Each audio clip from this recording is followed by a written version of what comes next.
इनका सबसे पहला रूप है शैलपुत्री। शैलपुत्री अर्थात पर्वतराज हिमावन की पुत्र। इनका वाहन वृषभ है और इसी कारणवश इन्हें वृषारुधा के नाम से भी जाना जाता है। नवदुर्गा का दूसरा रूप है ब्रह्मचारिणी। ब्रह्म अर्थात तपस्या, चारिणी अर्थात आचरण करने वाले।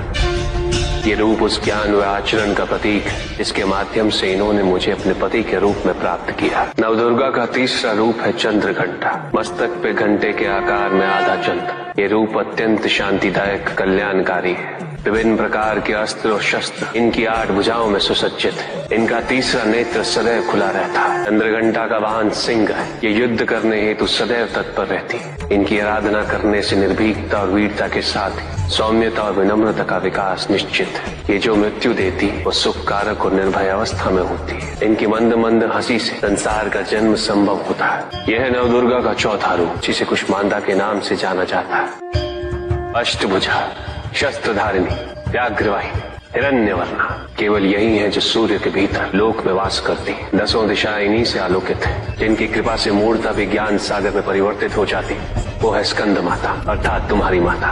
नवदुर्गा का 5वां रूप सिंह वाहिनी और इनकी उपासना द्वारा मोक्ष का मार्ग सुलभ होता है। जिस रूप में इन्होंने महिषासुर का वध किया वो कात्यायनी कहलाता है। इनकी आराधना करने से अर्थ, धर्म, काम और मोक्ष फलों की प्राप्ति होती है। श्याम रंग, खुले केश, एक हाथ में लोहे का कांटा और एक में खड़ग, जिनका आशीष शुभों का कर्ता और कारक है। ये रूप कालरात्रि रूप कहलाता है। ये अंधकार का विनाश करती हैं। इनकी आराधना करने से असुरी शक्तियां भी भयभीत हो जाती हैं। श्वेत वर्ण, श्वेत वस्त्रों से सुसज्जित, चतुर्भुज, त्रिशूलधारी, तालवाद्य धारण करने वाली ये इस रूप में अपने उपासकों को अवदान देती। ये इनका महागौरी रूप है। माँ दुर्गा का 9वां रूप सिद्धदात्री कहलाता है। प्रकम्य, अशित्व, ये 8 सिद्धियां केवल इन्हीं की कृपा से प्राप्त हो सकती। मेरा अर्धनारीश्वर रूप इनके सिद्धदात्री रूप की ही देन है।